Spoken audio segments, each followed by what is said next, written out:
पांडियान पुरुषोत्तम देवंक बदला नेबाकू ओडिशा आसिथिले। किछि एभଳି ढंगरे भिके पांड्यान उपरे निशाना करिसेंती खाद्य जोगाण मंत्री कृष्णचंद्र पात्र।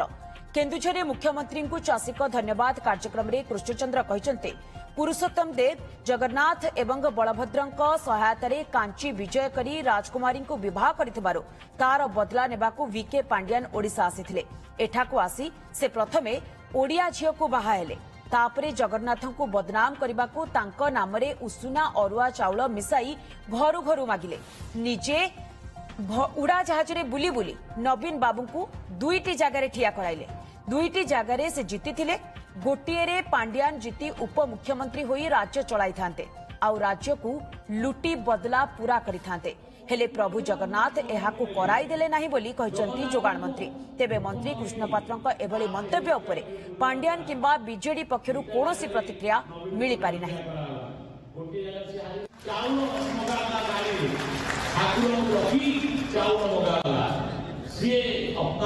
प्रभु जगन्नाथ